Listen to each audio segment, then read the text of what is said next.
Cześć, tutaj Aleksandra Wolter i Fotoalchemia.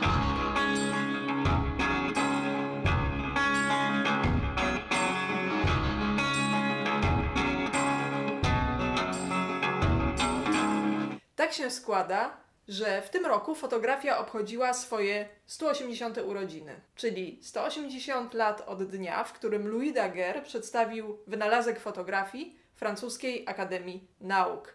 Dzisiaj pokażę Wam niepozorny aparat firmy Kodak, który ponad 60 lat później spowodował, że fotografia zawitała pod dach każdego domu. Będziemy mówić o Brownie Box Camera. Został on wprowadzony do produkcji w 1900 roku. Jego celem marketingowym była sprzedaż i obróbka filmów produkowanych przez Kodaka. Brownie można było kupić za $1 razem z założonym filmem, a gdy ten się skończył, aparat oddawano do sklepu, gdzie film był wywoływany, robiono z niego odbitki, a do aparatu zakładano nową kliszę. W myśl sloganu reklamowego: ty naciskasz przycisk, a my zrobimy resztę. Ponieważ obsługa aparatu była dziecinnie prosta, a fotografia ciągle czymś pożądanym, ten sprytny zabieg marketingowy skierowany do mas spowodował, że robienie zdjęć zagościło na dobre w każdym domu. Kodak Brownie Box Camera, przechodząc liczne udoskonalenia, był produkowany przez aż 62 lata. Ten, który ja tutaj mam, nazywa się Brownie Flash 4 i był produkowany w latach 50. XX wieku w Wielkiej Brytanii. W porównaniu do podstawowej wersji ten aparat jest średnio zaawansowany i może się okazać, że Wasz model ma mniej lub więcej funkcji. Przyjrzyjmy mu się z bliska. Obiektyw, w tym przypadku Kodet z przysłoną f/14 i coś całkiem niezwykłego, dwa wizjery do zdjęć poziomych i pionowych. Z boku mamy dwie blaszki, które możemy wysunąć. Przednia przesuwa przed obiektyw żółty filtr, co może się okazać przydatne, gdy na przykład w kadrze mamy dużo nieba. Natomiast tylna blaszka przesuwa przed obiektyw dodatkową soczewkę, która pozwoli nam robić ostre zdjęcia z bliska. Obok mamy też przełącznik czasu naświetlania, czyli czas 1/40 sekundy albo czas B. Poniżej znajduje się spust migawki i pokrętło naciągu filmu. Z drugiej strony są złącza do systemowej lampy błyskowej. Od spodu gniazdo statywu, z kolei z tyłu jest czerwone okienko, w którym zobaczymy, ile zrobiliśmy zdjęć. Po otworzeniu tylnej ścianki zobaczycie czarną pustkę. Części, na którą zakłada się film, nie można tak po prostu wyciągnąć. By to zrobić, trzeba odciągnąć pokrętło naciągu filmu. Dopiero wtedy można ją wyjąć. Teraz możemy zobaczyć, jak działa czas B, czyli film jest naświetlany tak długo, jak długo trzymamy spust migawki. Oraz czas 1/40 sekundy. Zobaczcie też, jak wygląda żółty filtr i soczewka umożliwiająca fotografowanie z bliska. Wewnątrz aparatu znajdziecie informacje o tym, jakiego filmu należy użyć. W moim przypadku jest to film o nazwie Kodak 620. Na elemencie służącym do zamontowania i przewijania filmu mamy dwa miejsca na rolki, czyli rolkę ze świeżym filmem i rolkę odbiorczą. Rolkę odbiorczą montujemy z tej strony, z której jest napisane Keyside, czyli miejscu, w które później wchodzi klucz korbki naciągu filmu.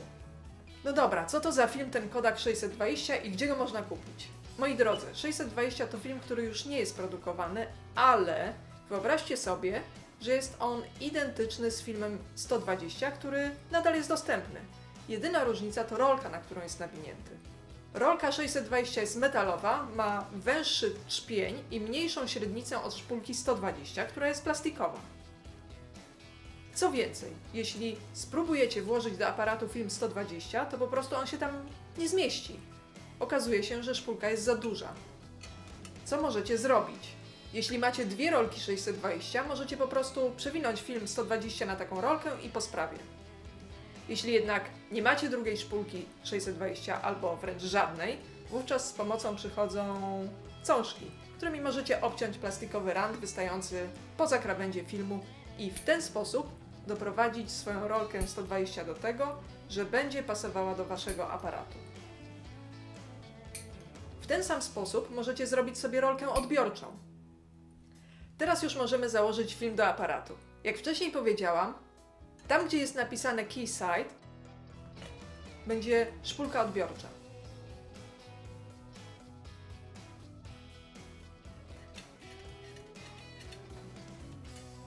Natomiast nasz film zakładamy z przeciwnej strony, w ten sposób, by po rozwinięciu czarna strona, czyli ta z kliszą, znalazła się przodem do kwadratowego otworu.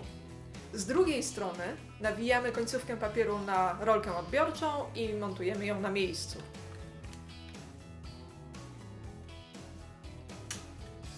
Teraz możemy włożyć to do aparatu i naciągnąć film na tyle, żeby pokazał się napis Start.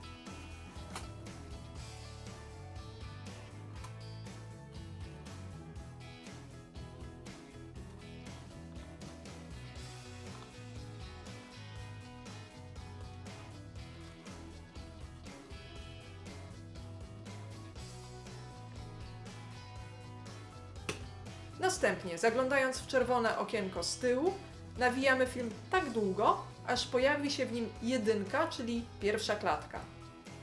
Pamiętajcie też, by po każdym zdjęciu przewinąć film do następnej klatki, w przeciwnym razie będziecie mieli multi-ekspozycję. No dobra, teraz możemy iść na zdjęcie.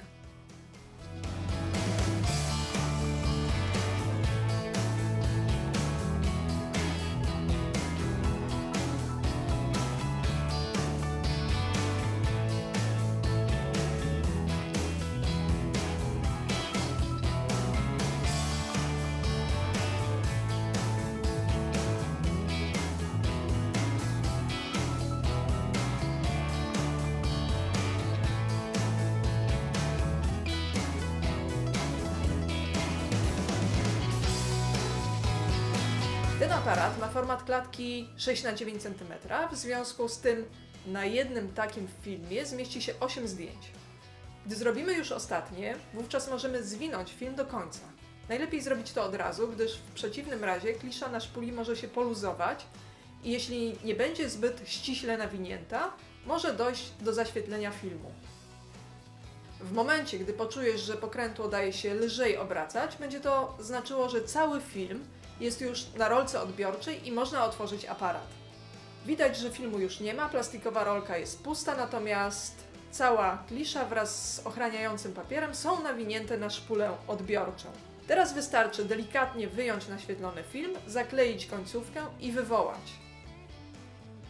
Jeśli chcecie się dowiedzieć, jak samodzielnie w domu wywołać taki film, to zachęcam Was do wsparcia Fotoalchemii poprzez Patronite. Zaproszę Was wówczas do zamkniętej grupy na Facebooku, w której znajdziecie suplementy i skrypty do filmów na moim kanale, między innymi o tym właśnie, jak wywołać taką kliszę. Będąc patronem, możesz otrzymać również przedpremierowy dostęp do nowych filmów na moim kanale, możesz mieć wpływ na to, co znajdzie się w kolejnych odcinkach, a najbardziej zaangażowanych patronów co jakiś czas zapraszam na warsztat fotograficzny u mnie, albo udzielam im korepetycji na wybrane tematy przez internet lub osobiście. Więcej szczegółów o tym, jak zostać patronem, znajdziecie w linku w opisie do tego filmu. Tymczasem wszystkie Kodak Brownie Box Camera, jakie uda Wam się znaleźć, będą miały mniej więcej taką samą zasadę działania jak ten. Ja kupiłam go za 70 zł z przesyłką i uważam, że jest to bardzo dobra alternatywa, by zacząć swoją przygodę